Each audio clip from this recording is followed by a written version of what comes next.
After 10 years of no contact, my family reached out because my father was dying. Now they expect me to take responsibility for my sister's life and future. Hi, so 10 days ago my family got in touch with me after 10 years of not speaking to me. I am 31, female, and at the age of 21, soon after I graduated from college. I decided to cut ties with my family and move away from them. The reason why was the way they treated me in comparison to my sister. I have a twin sister. Let's call her Rebecca. She is 12 minutes older than me, and for some reason, my family has always treated her way better than they have treated me. She is pretty much the golden child of the family, and has always been that way. I don't know why, but my family has always preferred her over me, even though I have achieved more than she has. I have always been the better student, better at sports, and even better at things that she calls herself the expert in, like art. You name it, I'm better than her at it. The reason for that is because I was always trying to outdo her as a child, hoping that maybe that would make my parents like me better. If anything, it just made them like me less, because to them, it probably seemed like I was trying to do it on purpose to put my sister down. It was not like that, honestly. I just wanted them to give me the same kind of love and affection that I saw Rebecca receiving, but never me. They always supported her, enrolled her in whatever classes she wanted to go to, bought her whatever she wanted, and she just had my parents wrapped around her finger all her life. For me, it was completely different.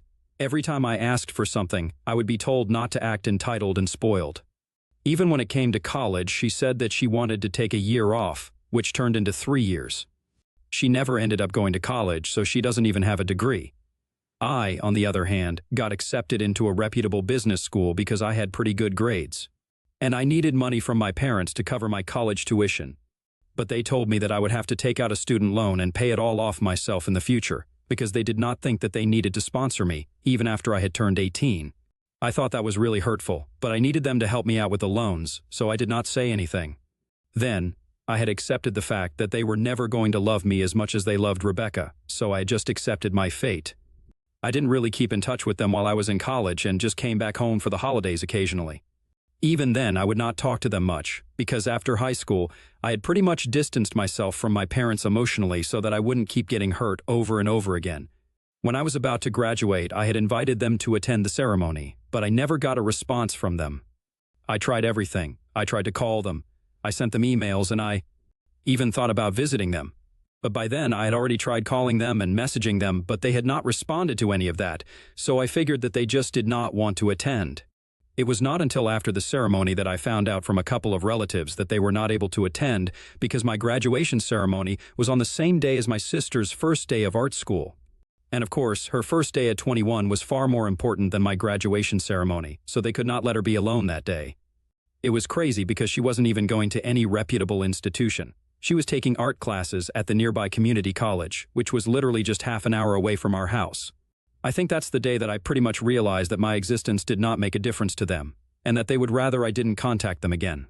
The message was loud and clear. It always had been, but that was the day that I decided I did not need to pretend like I had a family just to console myself. In fact, not having a family was probably better than having one like this. So, I just stopped speaking to my parents, blocked them everywhere, and I was done with it. I did the same for my sister because Rebecca and I also never shared a good relationship. Because of the love and affection that she received from my parents, she always assumed that she was better than me, even though I had a lot of evidence to prove otherwise. I was better than her in every aspect, and I think she knew it, which is why she was so insecure about me and always tried to put me down. Well, the joke was on her because now I am in a far better place than she is in her life. She was always pretty arrogant and smug about everything, so we never really got along. And I did not regret blocking her and cutting them all out of my life after that.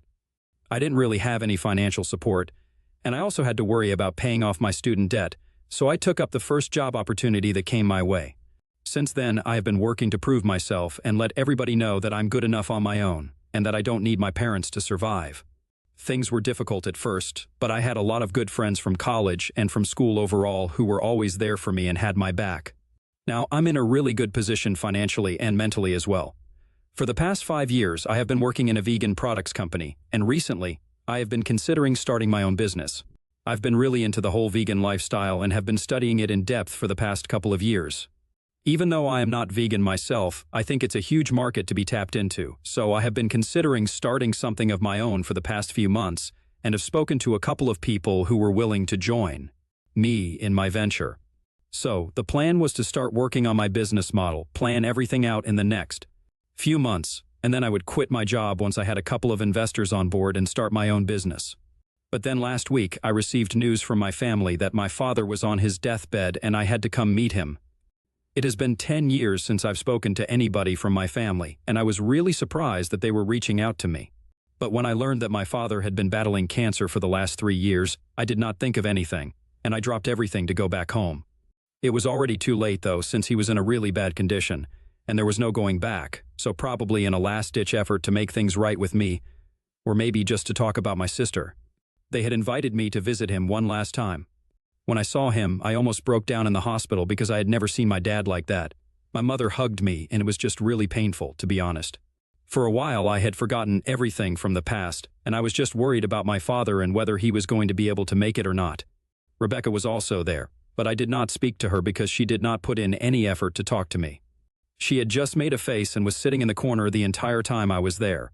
My mom spoke to me and told me about my father, but she was the only person who pretended like I was not even there.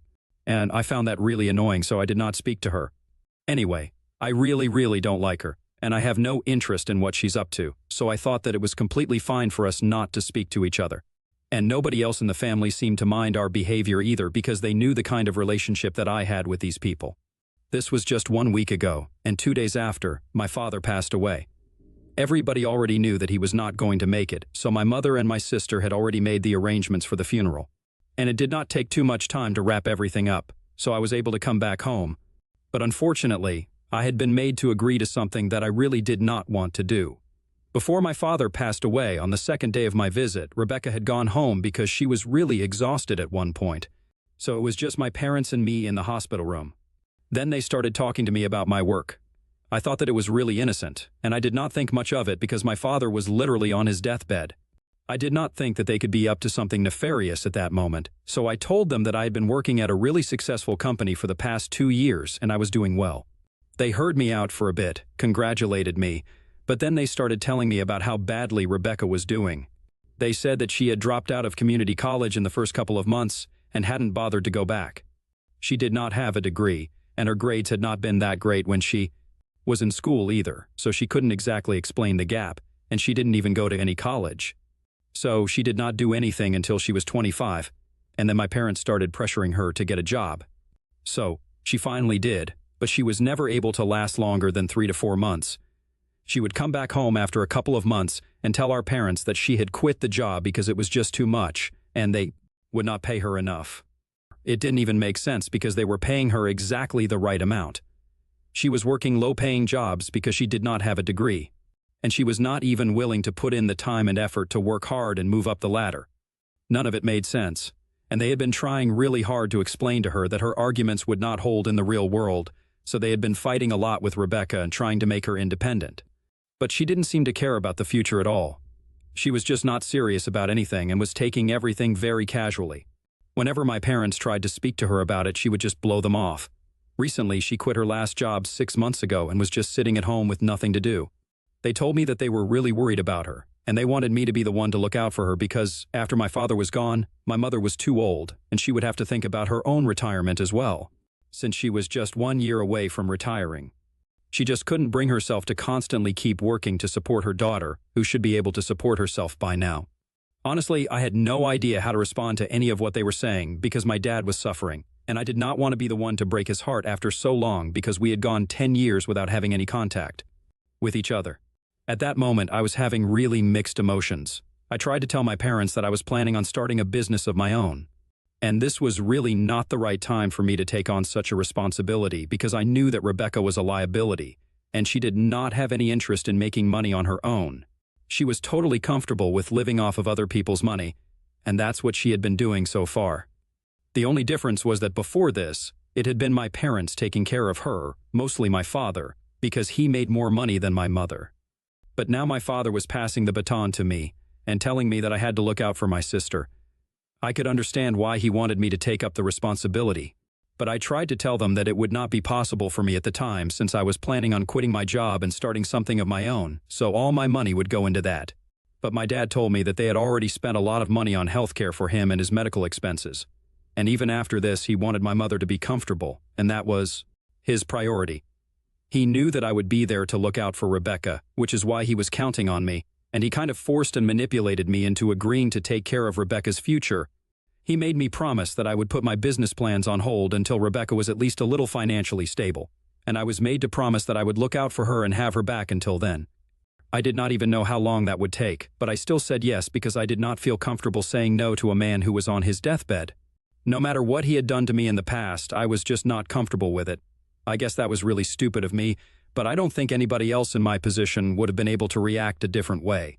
And if somebody had been able to stand up to their parents in that position, well, I have to say that they might be really strong. But I'm not that way, and I just ended up agreeing to it. I was not happy about it, but I had to do it because, as it appeared, my father was going to pass away soon, and I could not say no to his dying wish.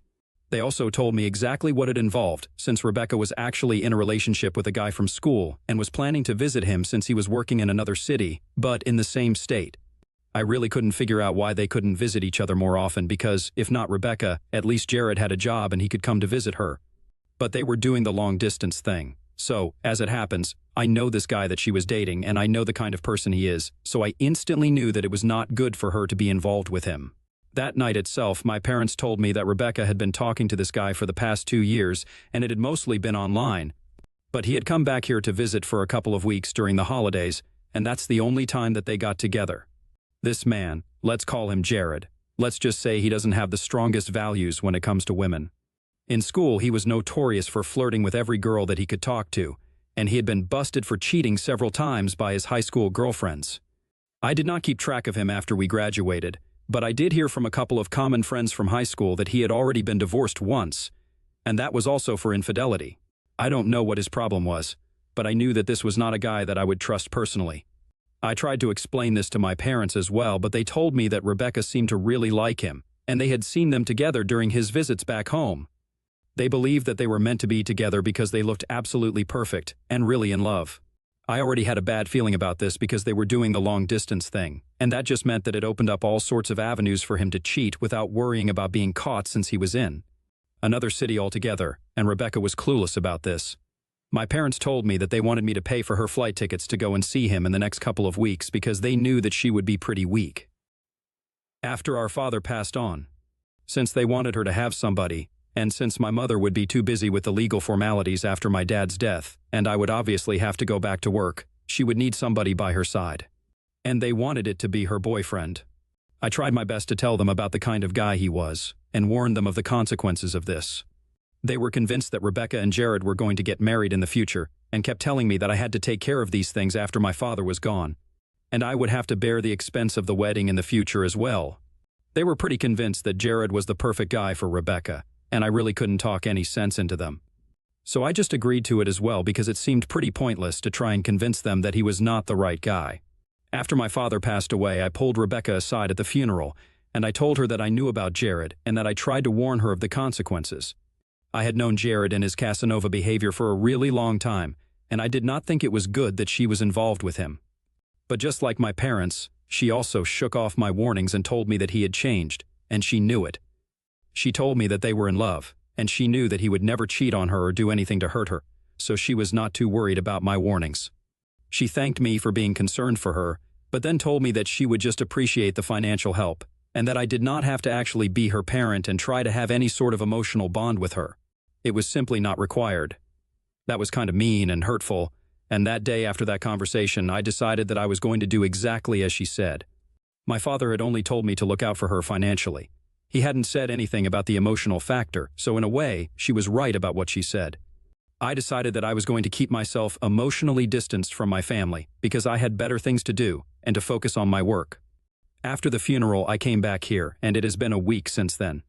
2 days after the funeral, my mother told me to book flight tickets for Becca to go see Jared, and I did what she asked me to do.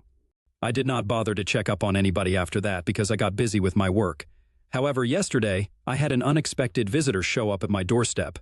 It was actually Rebecca, who had taken the bus from Jared's city to mine since she had been too embarrassed to call me, but she did not want to go home either.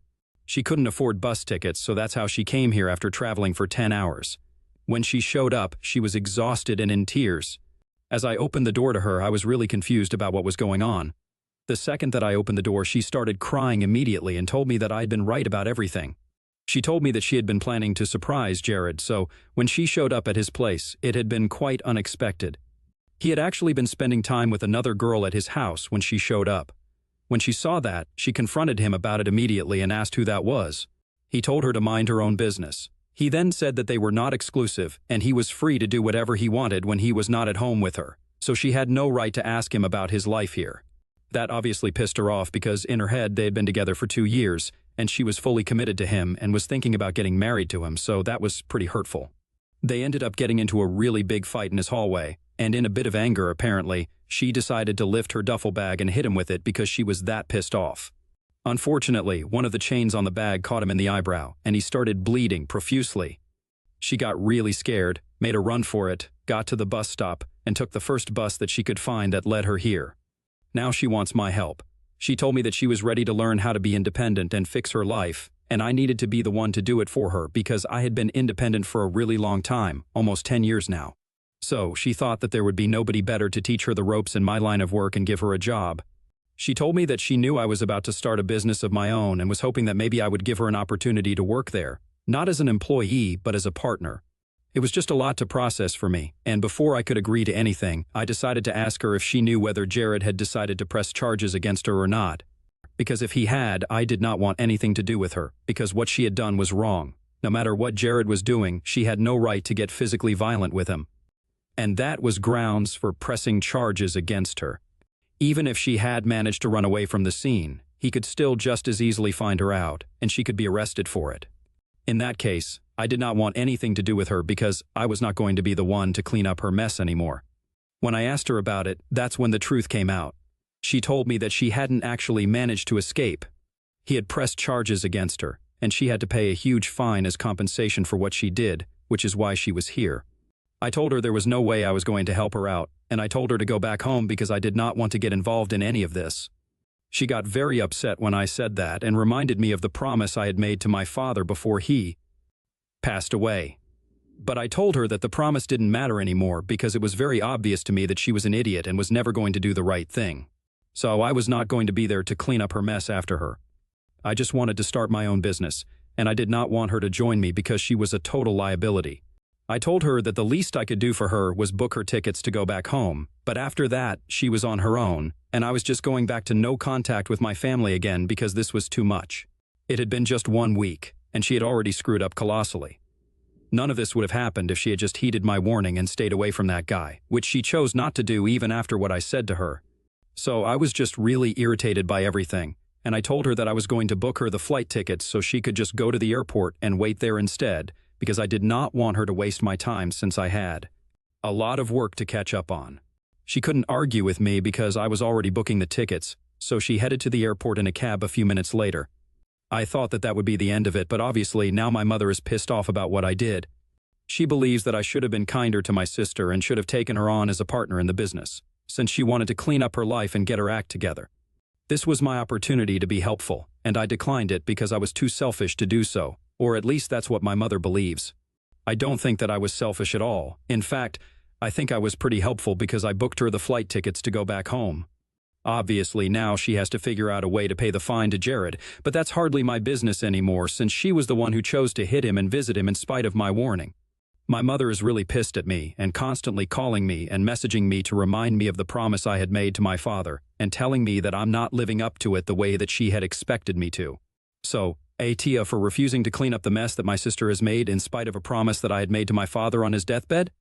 Update 1. Hi. So it has been 3 days since my sister visited me and I turned her away. My mother had been trying to contact me for a while, but I decided to block her because it was really getting on my nerves. I don't owe it to anybody to help them. Yes, I had made a promise to my father, but honestly, I had been manipulated and coerced into making that promise. It was not something I really wanted to do. I think I had made that sufficiently clear, and even most of the comments said that it was really manipulative of my parents to contact me only when my father was on his deathbed. And even then, it was pretty clear that they just wanted me to come and visit them so they would have some security that I would help. Rebecca out later on. After my father was gone, as he was passing away, he still manipulated me into doing something for the golden child of the family. It's really unbelievable. They only ever cared about her and not about me, no matter what kind of relationship that we shared. Yes, he was still my dad, and it hurt to watch him die, but I don't know how to feel about it anymore. I don't really miss him since I never had a good relationship with any of them, and for the past 10 years I haven't been in touch with them. But I do feel kind of let down and disappointed. It was my mistake for believing that things could change between all of us, or that my family could ever bring themselves to care about anything other than my sister. I guess not. That's never going to happen anyway. I can care about a lot more things that have nothing to do with my sister, and that's what I'm going to do. I'm going to focus on starting my own business now. No matter what, nobody's going to stop me. I already lost focus once, and it was not good for me. I'm not going to let it happen again. Update 2. Hi, so Rebecca reached out to me today. I guess I had forgotten to block her. She sent me a text saying that she had managed to pay off the fine and she did not need my help anymore. She also told me that my mother was really disappointed and she never wanted to see me again. I guess that's fine by me. I did not want to see them again either.